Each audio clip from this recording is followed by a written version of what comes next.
rainha que provavelmente era lésbica largou o reino inteiro para ser livre e morar no Vaticano. Uma princesa que se apaixonou pela cunhada escreveu cartas de amor tão explícitas que os historiadores até hoje não sabem o que fazer com elas. E uma rainha que um filme premiado transformou em lésbica e que não era. Oi, coroados e curiosos, eu sou a Steph e hoje a gente vai falar de 3 mulheres que a história oficial preferiu ou distorcer ou enterrar. E no processo a gente vai desmontar um filme inteiro que te vendeu uma mentira com roupa de época bonita. Vamos começar pela rainha que apertou o foda-se pro reino. Cristina da Suécia nasceu em 18 de dezembro de 1626 e já no nascimento fez todo mundo de idiota. As parteiras olharam pro bebê com pelinhos fininhos de recém-nascido e foram correndo avisar o rei que ele tinha um herdeiro homem. Gustavo II Adolfo, um dos maiores generais protestantes da Guerra dos 30 Anos, ficou feliz por poucos minutos, até alguém olhar de novo com mais calma e perceber o erro. O Gustavo recebeu a correção e disse uma frase que virou lenda: ela vai ser esperta porque já enganou a todos nós, que é uma forma elegante de dizer que o rei aceitou a situação e resolveu agir como se o filho que queria ainda existisse, só que na versão feminina. Então, acabou sendo isso que o rei fez. Criou a Cristina como se fosse um príncipe. Ela aprendeu a montar o cavalo antes dos 8 anos, aprendeu esgrima, caçava horas por dia junto com os meninos, além de latim, grego, alemão, francês e italiano, com uma fluência suficiente para negociar tratados internacionais sem precisar de intérprete. O pai dela acreditava que uma rainha que precisava de intérprete era uma que perdia poder na mesa de negociação. Então, ensinou a filha a não precisar de nenhum. Quando Gustavo morreu na Batalha de Lutzen, em novembro de 1632, a Cristina tinha 6 anos e o parlamento sueco fez algo que não fazia por mulher nenhuma: a proclamou rei, não rainha, rei. O título oficial dela no parlamento era Rex, e não Regina, porque rainha era o que se chamava a esposa de um rei, e a Cristina não era esposa de ninguém, e parece que eles já tinham um spoiler de que ela nunca seria esposa de alguém. A mãe da Cristina, Maria Leonor de Brandemburgo, era o tipo de pessoa que torna a infância de qualquer criança difícil, mas que numa situação de luto transforma difícil em pesadelo. Quando o rei Gustavo, então, morreu em batalha, eles levaram o corpo do rei de volta para Estocolmo. E a rainha simplesmente não quis enterrar o marido e deixou ele lá, definhando por meses. É claro que isso foi considerado excêntrico, meio Joana de Castela, né? Então, a Cristina, aos 6 anos, acabou sendo separada da mãe e entregue aos cuidados de uma tia e do estadista Axel Oxenstierna, que governou a Suécia em nome dela até ela atingir a maioridade. O que a Cristina aprendeu dessa infância foi que você não depende de ninguém e que o único jeito de sobreviver é ser mais competente do que qualquer pessoa ao redor esperava. Aí, em 1644, aos 18 anos, a Cristina assumiu o governo efetivo da Suécia. E o primeiro grande feito do reinado dela foi encerrar a Guerra dos 30 Anos, aquele conflito que tinha devastado a Europa Central por décadas, matando entre 1/4 e 1/3 da população alemã de fome, doença e massacre, tudo ao mesmo tempo, destruindo cidades inteiras e reorganizando, enfim, o mapa político da Europa. O Tratado de Westfália, de 1648, que pôs fim a essa guerra toda, foi negociado durante o reinado da Cristina. A Suécia saiu do tratado em posição consideravelmente melhor do que entrou. Isso não foi por acaso, foi resultado de uma mulher de 22 anos governando um reino em guerra com uma competência que o pai tinha passado a infância inteira ensinando. A Cristina também fez algo magnífico. Ela transformou Estocolmo num centro intelectual europeu. Trouxe filósofos, artistas, escritores, cientistas. O mais famoso foi o René Descartes, que chegou à corte sueca em 1649 a convite da Cristina, que queria aulas de filosofia. O problema é que a Cristina acordava às 5 da manhã e achava que era uma hora perfeitamente razoável para discutir metafísica. Só que o Descartes tinha 52 anos, era francês, estava acostumado com o clima de Paris, acabou ficando doente logo depois de chegar e morreu de pneumonia em fevereiro de 1650. A rainha da Suécia acidentalmente matou Descartes por excesso de entusiasmo filosófico das 5 da manhã. Isso é fato histórico. E então tinha a Eba Sparre, tinha a mesma idade da Cristina e era filha de um estadista sueco de família nobre. Chegou à corte como dama de companhia e era descrita pelos contemporâneos como uma das mulheres mais bonitas da corte sueca, o que rendeu a ela o apelido de Condessa Bela. Cristina chamava de Belle e muitas outras coisas também, em cartas e em público, de formas que faziam os embaixadores estrangeiros ficar sem saber exatamente o que estavam testemunhando. Segundo o relato do embaixador inglês Bustrout Whitelock, que visitou a corte sueca na época, Cristina o chamou e sussurrou que a beleza interior da Eba era tão impressionante quanto a exterior, deixando o embaixador, que era inglês e puritano, sem jeito. A Cristina a apresentava como minha companheira de cama. Numa época em que dividir a cama era comum entre nobres, por razões de conveniência e calor, mas com um jeito específico que mostrava que o buraco era mais embaixo. Nas cartas que sobreviveram, escritas de Roma depois de 1654, a Cristina escreve: quão feliz eu seria se pudesse te ver, Bela, mas estou condenada pelo destino a te amar e te querer sempre sem te ver.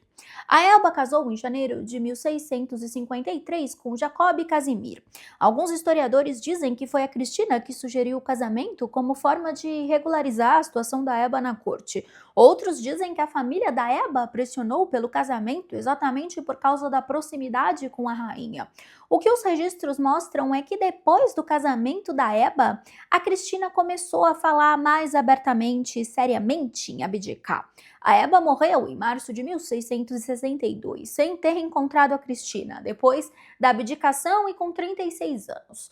Em 1654, a Cristina então abdicou, convocou o parlamento sueco, tirou a coroa da própria cabeça numa cerimônia formal e passou o trono para o primo, Carlos Gustavo. Depois saiu da Suécia disfarçada de homem, usando o nome de Cristiano, atravessou a Europa e chegou em Roma, onde se converteu ao catolicismo em cerimônia pública que chocou a Europa protestante inteira.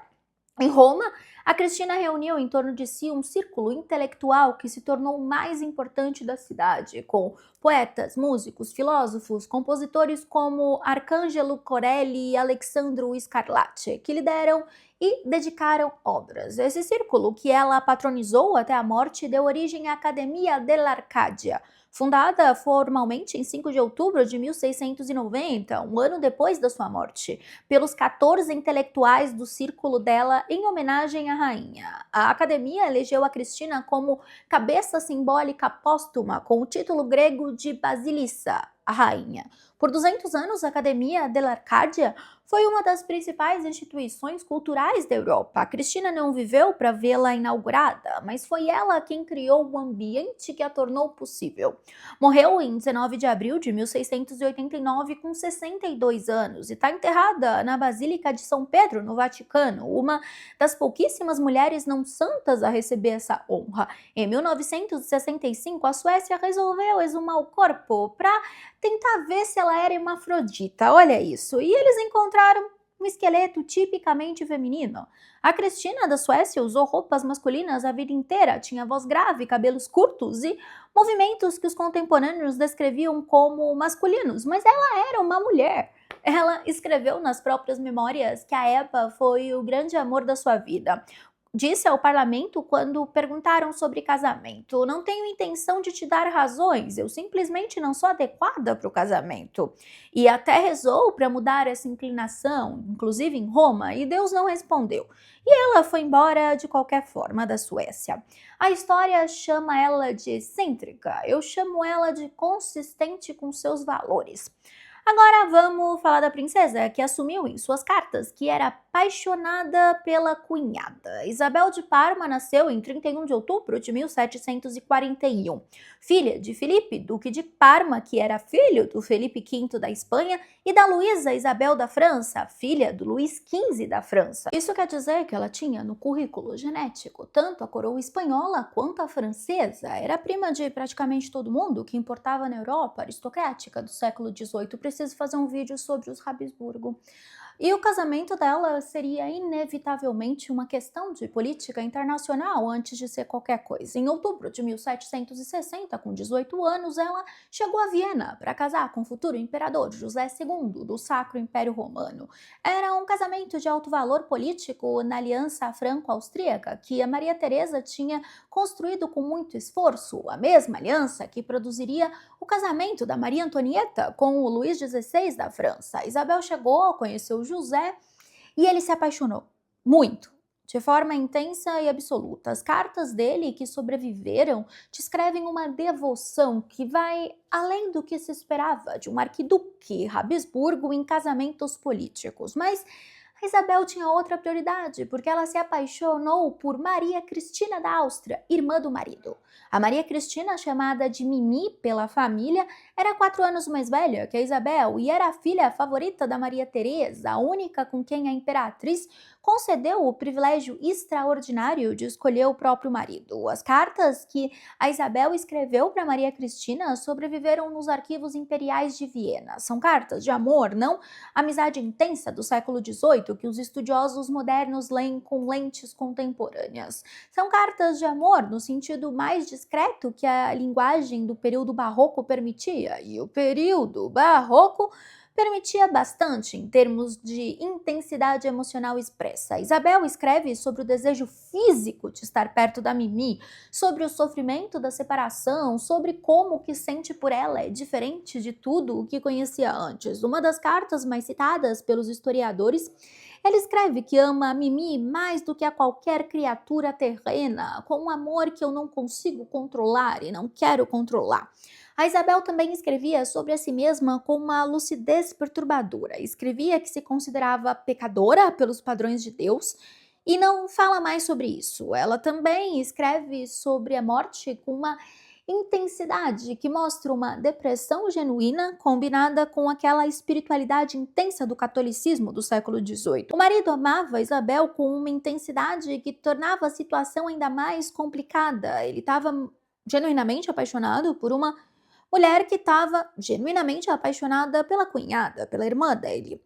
E parece que ele não sabia, ou também escolheu não saber. A Isabel de Parma morreu de varíola 27 de novembro de 1763. Tinha 21 anos.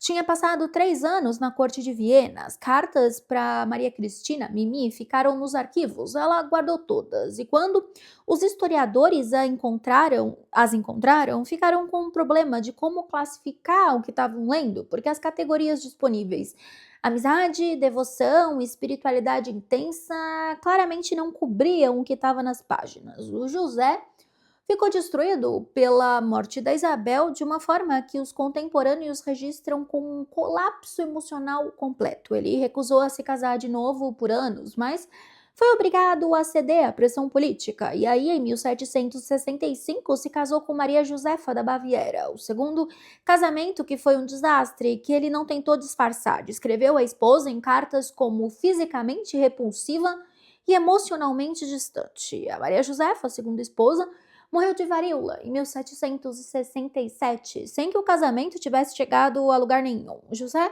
nunca mais casou. E por último, agora então, vamos para um tópico sensível e completamente fora da realidade, porque infelizmente é o que acontece com os filmes. Se você já assistiu o filme A Favorita, o filme de 2018, você sabe a história. A Rainha Ana, da Inglaterra, era lésbica, tinha um caso com a Sarah Churchill e depois foi manipulada pela prima da Sarah, Abigail Marshall, que também era lésbica e tomou o lugar de Sarah nos afetos da rainha. É uma história excelente, é um filme excelente, só que a parte da homossexualidade da Ana é, na avaliação da maioria dos historiadores sérios que estudam o período, provavelmente errada. A Ana nasceu em 6 de fevereiro de 1665, segunda filha do Duque de York, o futuro rei James II, e tornou-se rainha da Grã-Bretanha em 1702. Ela era anglicana fervorosa, conservadora em termos religiosos e governou num período em que a Grã-Bretanha estava no meio da Guerra de Sucessão Espanhola, um conflito europeu de grandes proporções, isso daqui dá torto, que produziu algumas das maiores vitórias militares britânicas da história, incluindo a Batalha de Blenheim em 1704. A Ana teve 17 gravidezes e nenhuma produziu herdeiro que sobrevivesse à infância. O único filho que chegou mais longe morreu com 11 anos em 1700. O resto das gravidezes resultou em natimortos, abortos espontâneos e bebês que morreram dias ou semanas depois do nascimento. Essa é uma tragédia médica de proporção que a medicina moderna associa provavelmente a um lúpus, que não foi confirmado na época, mas é aceito atualmente pelos especialistas. O que significa, em termos práticos, é que a Ana passou a maior parte da vida adulta grávida, perdendo filhos e vivendo com a dor física e emocional de um ciclo que nunca terminava, e foi rainha ao mesmo tempo, governando um país em guerra. A amizade da Ana com a Sarah Churchill, a duquesa de Marlborough, era genuína e intensa, e essa parte o filme acertou. As duas se conheciam desde a infância, a correspondência entre elas sobreviveu em volumes, e realmente o tom das cartas é de uma intimidade que vai além do protocolo formal. A Ana assinava as cartas como Miss Morley e chamava Sarah de Miss Freeman, apelidos que eram uma forma de fingir que as duas eram iguais, de deixar o protocolo de lado e falar como amigas. Isso era o tipo de linguagem que as mulheres aristocráticas no final do século XVII usavam, normalmente entre si, de forma que não era necessariamente sexual, porque o século XVII tinha convenções de amizade feminina intensa, que incluiriam linguagem que hoje a gente leria como romântica, mas, por exemplo, você não diz eu te amo pra tua amiga? Enfim, né? E na época funcionava mais ou menos nesse contexto diferente. A acusação de lesbianismo contra a Ana veio de onde essas acusações sempre vêm, de inimigo político com interesse específico em destruir a reputação. A Sarah Churchill perdeu o favor da rainha por volta de 1710. Depois de anos de amizade, a relação se deteriorou por uma combinação de política, temperamento incompatível e diferenças genuínas sobre como governar o país. A Sarah, a dama de companhia, aprovava a continuação da guerra contra a França. Já a rainha Ana começou a preferir uma solução negociada para alcançar a paz, e essa diferença política acabou enfraquecendo a amizade entre as duas. E aí, quando a amizade terminou, Sarah publicou memórias onde descreveu a rainha Ana de forma que os historiadores modernos não levam muito a sério, porque a Sarah tinha uma motivação clara para destruir a reputação da ex-amiga e ex-patrona, e memórias de pessoas com rancor político raramente são fontes confiáveis. A Abigail Marshall, que o filme retrata como manipuladora, calculista, era na verdade uma dama de companhia que a rainha gostava mais do que a Sarah nos últimos anos de reinado, porque a Abigail era discreta, onde a Sarah era dramática, quieta, onde a Sarah era explosiva e não tentava forçar a rainha a ter opiniões políticas que não tinha. Não tem nenhuma evidência séria de que a relação da Ana com a Abigail fosse física. O filme escolheu essa versão mais escandalosa porque é melhor para o cinema, né? Mas é ficção histórica, não é história. O reinado da Ana foi, por qualquer métrica razoável, bem sucedido. A Guerra de Sucessão Espanhola foi conduzida com várias vitórias militares que aumentaram o prestígio britânico na Europa. O Ato de União de 1707, que finalmente unificou a Inglaterra e a Escócia no Reino da Grã-Bretanha, foi uma realização política de enorme impacto de longo prazo. A economia cresceu e as artes floresceram. E a Ana governou tudo isso enquanto perdia filho atrás de filho e vivia com as consequências físicas de 17 gravidezes. O que a história lembra de Ana não é o reinado, é o escândalo que a Sarah Churchill inventou quando perdeu o favor da rainha. E o filme de 2018, que é excelente como ficção, solidificou essa versão para uma geração inteira. Enfim, a Cristina da Suécia, Isabel de Parma e a Rainha Ana da Inglaterra foram 3 mulheres de 3 séculos diferentes, e 3 histórias completamente diferentes, e um padrão que se repete com regularidade que só os sistemas de poder conseguem produzir. Quando uma mulher não cabe na narrativa disponível, a história escolhe a versão mais conveniente e descarta o resto. A Cristina virou excêntrica, a Isabel virou melancólica e a Ana virou lésbica, mesmo sem evidência suficiente para isso. O que é real, documentado e que esse vídeo tentou mostrar é mais interessante de qualquer uma das versões simplificadas. Uma rainha que amou uma mulher em cartas que sobreviveram e que largou tudo para ser livre, uma princesa que amou a cunhada em cartas que sobreviveram e que morreu antes de ter que escolher, e uma rainha que perdeu 17 filhos, governou com competência, teve uma amizade que terminou em traição e foi transformada em personagem de filme lésbico por uma roteirista grega com talento enorme, mas com liberdade criativa total. As três merecem a história inteira, e esse vídeo é só o começo, eu posso contar em outro vídeo sobre cada uma delas, mas eu espero que você tenha gostado desse vídeo que vocês pediram depois que eu fiz sobre os homens que provavelmente eram homossexuais, enfim. Se você gostou do vídeo, se inscreve no canal, ativa o sininho. Nós temos vídeos novos todos os dias às 8 horas da noite. Beijo grande e até amanhã para o próximo Steph Flix.